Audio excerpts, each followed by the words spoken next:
Somebody asked a question. Big game. 22 points in the third quarter. Wasn't counting, so I mean, found a couple shots that got to go in, got a couple drives, and kind of, you know, very fortunate to finally hit some outside shots. You know, good thing is my teammates and stuff, they know what I'm capable of, so they just told me keep shooting. And today it was one of those days where the basket got really big.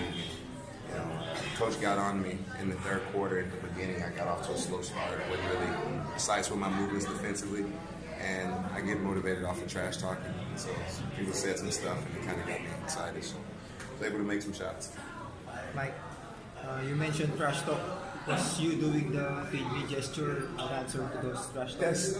That's me. If you came to one of our practices, you would see it doesn't matter who we're going against. In practice, I'm ultra competitive. I talk trash to all my teammates.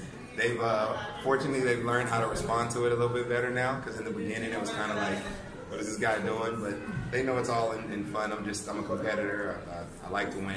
And, you know, down 2-0, you know, and like I said, they did a great job, you know, defensively on these first two games. And I saw some openings from the film that we saw yesterday, and was able to take advantage of it, get a couple layups in first, you know, to get going in the third. And one shot went in, and after that, I was just letting it go. So I was fortunate. Mike, the Magnolia guards have been, people say that they've been playing well against your guards. This time, tables were turned. They still played well. I think the Magnolia guards, they've been doing a great job at what they're doing. Baroka still did really well tonight. Paul Lee made big shots. I think the thing with this one is our guards, we didn't let them dictate where we start our offense at.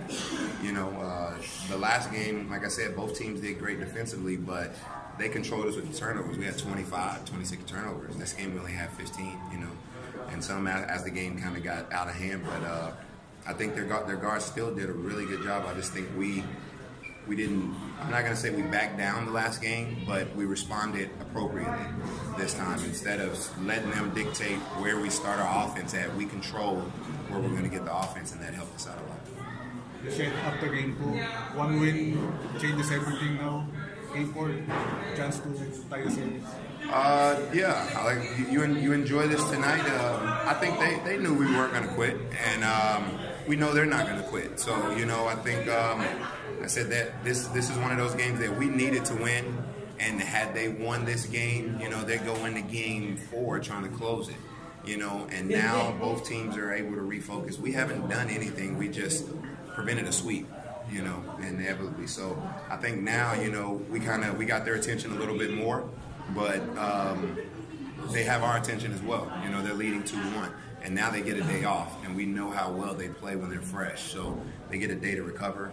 You know, incidentally, Romeo stepped on my heel, you know, so he gets a day or two to recover with his ankle too. You know, I'm never been a dirty player. It wasn't intentional at all. So, you know, my prayers are with him, and I hope everything's okay. But we got to be prepared. Like in the locker room, it's not a big celebration moment because we haven't done anything. We just stopped going down 3-0. This is a marathon, it's not a sprint, and I think our guys, we responded well. Like I said, the last game we did really good defensively. We just only scored 6 points in the fourth quarter. You know, we did in the final 2 minutes and 30 seconds, I think they had 2 air balls and 3 turnovers. And we put them in the penalty early, and they made free throws, and that was the difference at the end of the game. Coach Chito said we would like to apologize to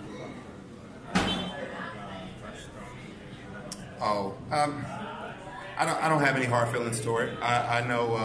I think he knows me, you know, to an extent to know that I'm not that type of player. It was just one of those responses in the moment. His star player goes down, twists his ankle, you know, and so he said some stuff at that moment. But once again, I don't take it personal, because probably if I was a coach in that moment, immediate reaction, that's something that I would probably do too. So I don't think the coach was, you know, I don't think he meant it intentionally. It was just, you know, sometimes we speak, you know, I try to teach my kids the same thing, you know, so, you know, sometimes I'm upset at them, so I have to pause and take a deep breath.